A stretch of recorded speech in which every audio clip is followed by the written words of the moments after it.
Alright, so here we are over at the sacrificial altar. You'll notice it's a big, wide, and let's see if I can come back a little bit and show you sort of the extent of it. Big, long, rectangular sort of base, but you'll notice all along the sides we've got all these skulls, which were indicative of the number of sacrifices that were done. Assumedly, human sacrifices where the skulls are still inside, and they were all placed here. Now, one of the things that you're going to notice, which is kind of distinct, is if we take a look at these ones, for example, you're going to notice that you've got skulls, and then you've got these, let's see if I can point to it, these little blocks, these little pieces right here where the skulls were placed on sticks and set alongs. Now, normally if we were to look at our Aztec ones in Mexico City, in Tenochtitlan, what we would see is that they are all done horizontally, where they're all stacked side to side. And now these ones are impaled not side to side, but top to bottom, which is a whole different process that we don't see under the Aztecs. So a small difference, but again, for the Mayans, human sacrifice was not an unknown thing. That being said, it was nowhere near the Aztec process. The Aztecs were well known for human sacrifice, and it was done, especially in the main temple, pretty well every day.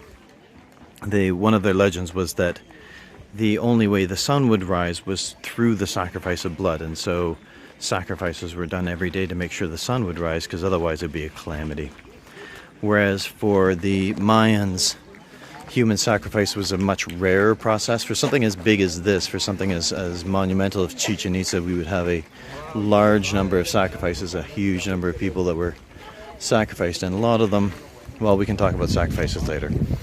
But they were a special occasion. This was a big, big thing, because this is sort of the big capital in the post-classic world. It was one of the major centers.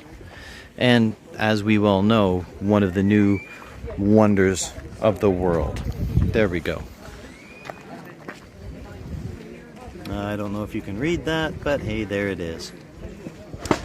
Okay. And so we have all of the skulls, all of the sacrifices, and what we have from here is a long line that they would use at the beginning to dedicate the creation of this process. And you'll notice just how extensive it is. I'm going to see if I can get us to the other side just so I can show you a little bit more. I'm really hoping that I can see, that I can find something over on that side.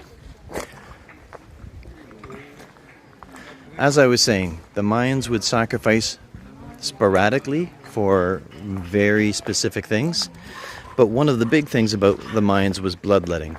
They too believed that blood was the giver of life and heat, and therefore to honor or to gain divination or to establish power, one let out blood. And so they would use stingray spines, and they would take them and apply them to various body parts. Often the tongue, or the nose, or the genitals, to let out blood, and which would then be caught into a goblet, an incense brazier, something of that, and then burned as a sacrifice to the gods. So what we would have with the Mayans is a bloodletting or blood-giving tradition as well, but not the same way as we see with the Aztecs. While we're still wandering around and looking and about to notice the fact that we go from our skull racks to our sort of temple area or dedication area, where you see that the various carvings have changed. Let's see if we can focus in on a couple of them.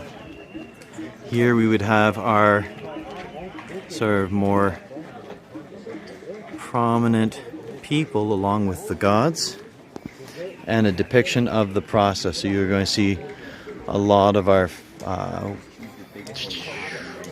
winged friends, of which name I can't remember off the top of my head, we're going to see our serpents, which is a very common theme, and then we're going to get in towards our altar. Right, there we go. This is a much better place to look at. Right. One of the things I do want you to notice when you're looking here, and I'll see if I can pull in on this one, just observe the headdress. If I'm in the right spot, there we go. You'll notice our headdress is a fairly ornate process along the bottom, but you'll notice the quetzal feathers, the feathers along the top, on a very large scale extending down across the head, and the spacer in the ears, or the covering for the ears, depending on what it is. Right, you'll notice as well that as we move down, he's actually holding the head of a sacrifice that he is going to be giving. You also notice that he is surrounded by serpents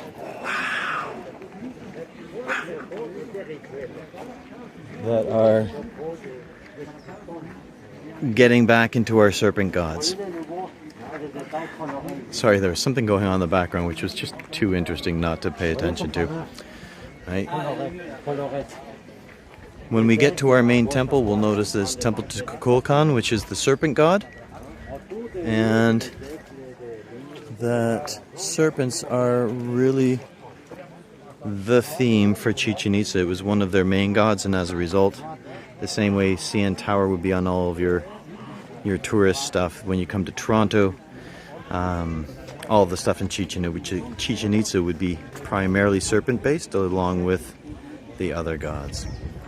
Anyways, this would be our entrance. You'll notice just how high the stairs are. If you were going to try and walk up an extended set, you need a really good set of calves, and then our sacrificial altar and temple would be up there. It appears to not be there anymore, and we will cut this off here.